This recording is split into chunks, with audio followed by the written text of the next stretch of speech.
Hello friends, welcome to Bhuvana's channel 27. இன்னைக்கு நம்ம Gujarati special dhokla எப்படி பண்ணுறதுன்னு பார்க்கலாம்.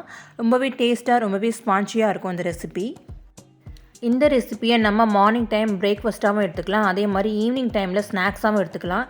இப்போ இந்த ரெசிபிக்கு தேவையான பொருட்கள்லாம் என்னென்னு பார்த்துடலாம்.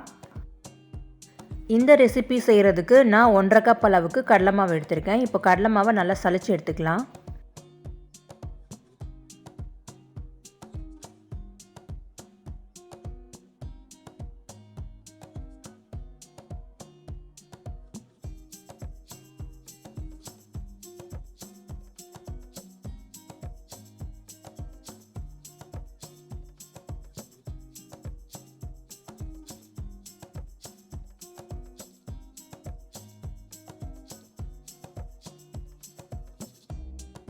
இது கூடவே ஒரு 1/4 டீஸ்பூன் மஞ்சள் பொடி சேர்த்துக்கலாம். ஒரு 4 பச்சை மிளகாயை அரைச்சி வச்சுருக்கேன், இப்போ அதையும் சேர்த்துக்கலாம். 1 டீஸ்பூன் இஞ்சி பூண்டு அரைத்த விழுது, 1 டீஸ்பூன் சுகர், 1/2 டீஸ்பூன் உப்பு சேர்த்துக்கோங்க.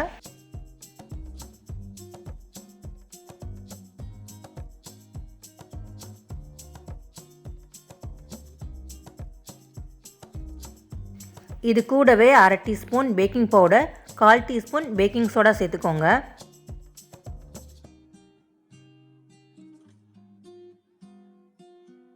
ரெண்டு டேபிள் ஸ்பூன் குக்கிங் ஆயில் சேர்த்துக்கோங்க. அதே மாதிரி ஒரு 3 டேபிள் ஸ்பூன் அளவுக்கு கெட்டியான தயிர் சேர்த்துக்கோங்க.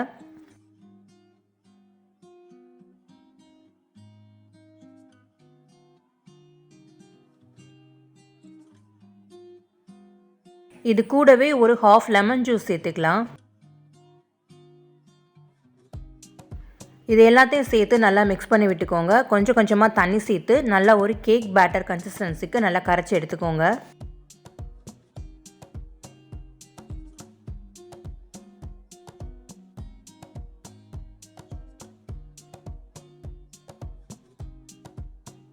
இப்போ கொஞ்சம் தண்ணி சேர்த்துக்கலாம்.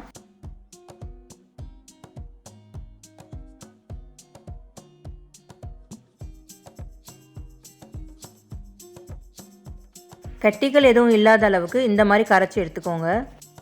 இதுதான் சரியான பதம். இதை விட தண்ணியாகவும் இல்லாமல் இதை விட கெட்டியாகவும் இல்லாமல் கரைச்சி எடுத்துக்கோங்க. நம்ம baking powder, baking soda, lemon juice இது 3 சேர்த்துருக்கிறதால நல்லா பொங்கி ஸ்பான்ச்சியாக வரும்.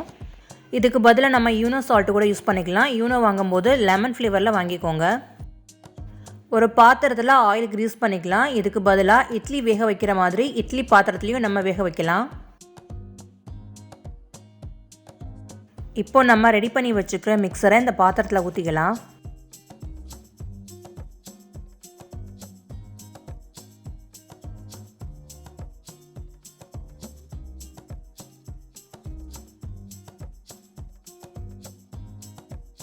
ஒரு பாத்திரத்தில் வேக வைக்கிறதுக்கு தேவையான அளவு தண்ணி சேர்த்துட்டு இந்த மாதிரி ஒரு ஸ்டாண்டு வச்சுக்கோங்க.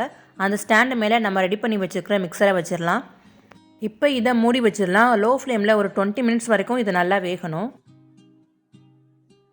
20 மினிட்ஸ் ஆகிடுச்சு. இப்போ நம்ம ஓப்பன் பண்ணி பார்க்கலாம். பாருங்கள், நல்லாவே வெந்திருக்கு.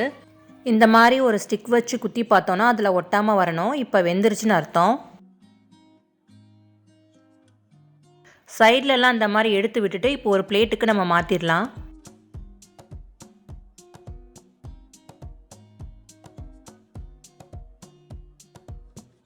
இந்த மாதிரி ஒரு பிளேட் வச்சு திருப்பிட்டு தட்டி விட்டாலே போதும், ஈஸியாக வந்துடும். இப்போ பாருங்கள் எவ்வளோ சூப்பராக ரெடி ஆயிடுச்சுன்னு.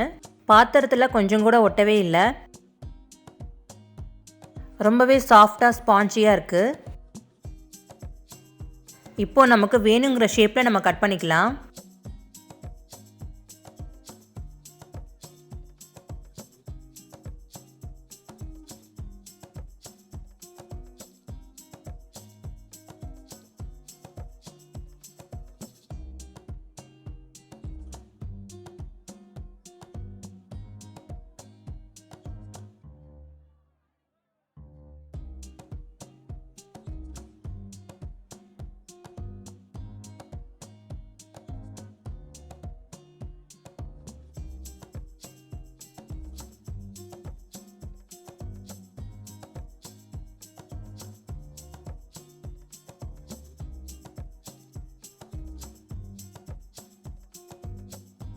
இப்போ இது மேலே சீசனிங் பண்ணுறதுக்கு ஒரு பேனில் கொஞ்சமாக எண்ணெய் சேர்த்துக்கலாம். எண்ணெய் சூடானதும் ஒரு டீஸ்பூன் கடுகு சேர்த்துக்கிறேன். கடுகு கொஞ்சம் அதிகமாக சேர்த்துக்கலாம், அப்போ தான் நல்லாயிருக்கும். கடுகு பொரிஞ்சதும் ஒரு 4-5 பச்சை மிளகாய் சேர்த்துக்கலாம். பச்சை மிளகாய் நடுவில் சின்னதாக கீறி விட்டுருக்கேன். கூடவே கொஞ்சம் கருவேப்பிலையும் சேர்த்துக்கலாம். கூடவே ஒரு 1/2 டீஸ்பூன் உப்பு, 1 டீஸ்பூன் சுகர் சேர்த்துக்கலாம். இது எல்லாத்தையும் சேர்த்து ஒரு தடவை நல்லா கிளறி விட்டுட்டு ஒரு 1/2 கப் அளவுக்கு தண்ணி சேர்த்துக்கலாம்.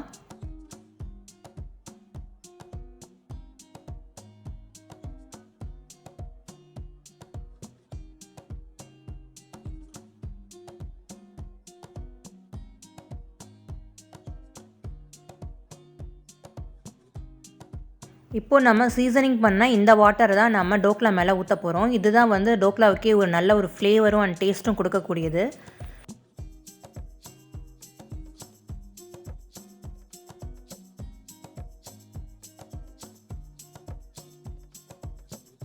நம்ம கட் பண்ணி வச்சுருக்கிற டோக்லா மேலே இப்போ நம்ம சீசனிங் பண்ண வாட்டரை எல்லா சைடும் நல்லா படுற மாதிரி ஊற்றிக்கோங்க.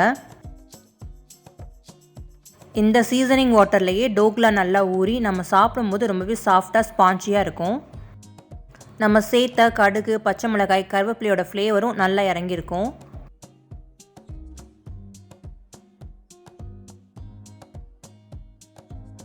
இதுக்கு மேலே துருவின தேங்காயும் கொத்தமல்லியும் சேர்த்துக்கலாம். இது கூட சேர்த்து சாப்பிடும்போது டேஸ்ட்டு ரொம்பவே நல்லாயிருக்கும்.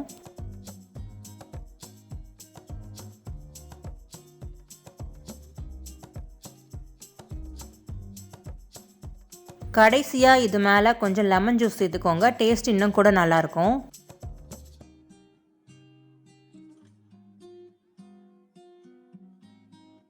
நம்ம வீட்டில் இருக்கக்கூடிய கடலை மாவு வச்சு ஈஸியாக எப்படி ஒரு குஜராத்தி ஸ்பெஷலான டோக்லா ரெசிபி செய்கிறது அப்படின்னு இந்த வீடியோவில் பார்த்தோம். இந்த ரெசிபியை நீங்களும் ட்ரை பண்ணி பாருங்கள். உங்களுக்கு எப்படி வந்துச்சு அப்படின்னு கமெண்ட் செக்ஷனில் சொல்லுங்கள்.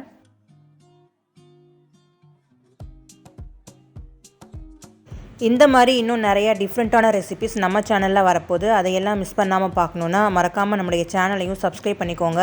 அப்படியே பக்கத்தில் இருக்கிற பெல் பட்டனையும் கிளிக் பண்ணிக்கோங்க. அப்போ தான் நம்ம வீடியோ போட்டவனே நோட்டிஃபிகேஷனில் வரும். தேங்க்ஸ் ஃபார் வாட்சிங்.